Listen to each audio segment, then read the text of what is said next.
The voice of God, the sound of the shofar. Today we're going to talk about the shofar, its reference in the Bible, and how it represents God's voice. According to Dr. John Garr in his book, Living Emblems, the shofar is mentioned over 80 times in the Bible and is perhaps one of the oldest symbols we see in the Holy Scripture.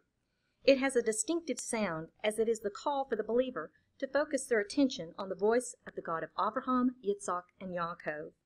As we examine the shofar, we will focus on God, his voice, the alarm, the sacrifice, the obedience, the repentance, the appointed time, and the triumph of his call. With the month of Elul comes the sound of the shofar, and Elul is the 6th month on the Hebrew religious calendar, but is the last month on the Hebrew civil calendar. The month is ushered in with a single blast on the shofar, and every day of Elul the sound of the shofar is heard during the morning prayer. According to the Mishnah, the shofar, a ram's horn, was used to announce the beginning of the feast unto Adonai, to muster the army, warn of danger, assemble the people for Shabbat and other festivals, to announce the coming of the king and the coronation of the king.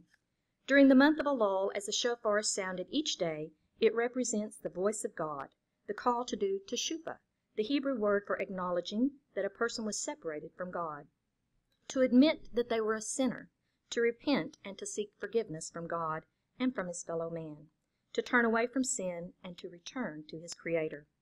The month of Elul is a time that the bridegroom is seen as being out in the field, waiting for the bride. It is the month that anyone may approach the bridegroom. Tishri is the 1st month on the Hebrew civil calendar, and it is the 7th month on the religious calendar as instructed by God.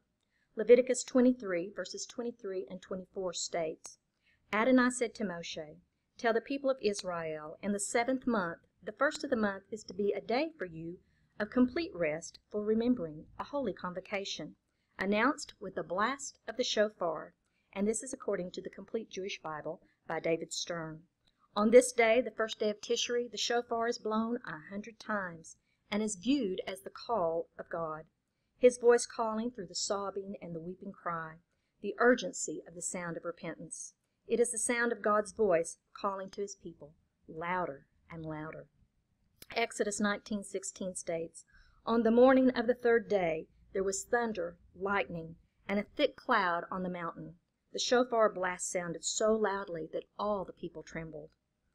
This call of the 100 blast is a call of separation, to come out and to be separate, to hear the voice of God as he calls to us. God gave this festival in the Old Testament in the Torah, which is made up of the first 5 books of the Bible, also known as the Tanakh.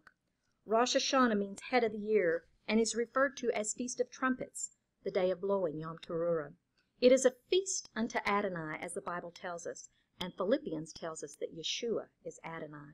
This day is a celebration of Yeshua, Jesus, our heavenly bridegroom and the King to come.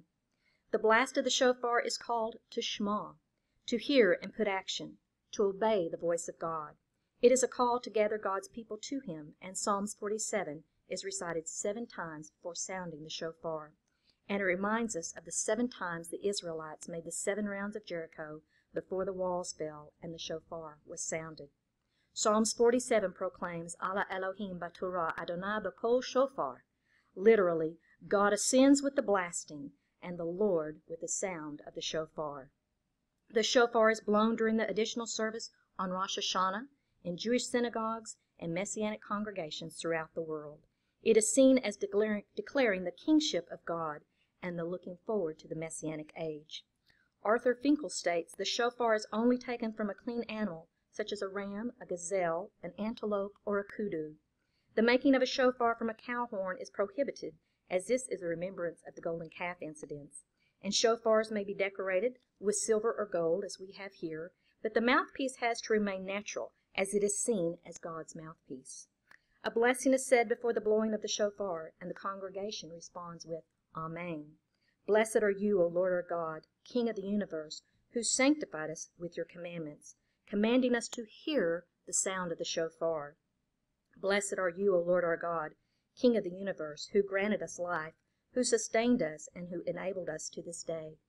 Baruch atah Adonai Eloheinu melech haolam. Blessed are you, O Lord our God. Our conclusion is God is calling his people to hear his voice, to repent, return, to separate, to be obedient to his voice, and that is symbolized through the sound of the shofar. The shofar represents his voice, his sovereignty as God, King of the universe, and our Creator. It is a call to remember and celebrate the appointed times, the Moedims, that he has set for all mankind. It is a reminder of Avraham being totally obedient in the willingness to sacrifice his only begotten son. Yet his hand was stayed by the calling out of the voice, the angel of Adonai, to stop and see that God had provided himself the ram caught by his thorns in the thicket. The shofar is a reminder that Israel will be reunited in the land of Israel, and that Messiah will come with the blast of the shofar as he descends from heaven with a shout, and the dead in Messiah will rise first. It is the shofar that will sound to assemble God's people, just as it was the shofar that assembled God's people throughout the Bible. The distinctive sound will be heard, the call for the believer to focus their attention on the voice of the God of Avraham, Yitzhak, and Yaakov.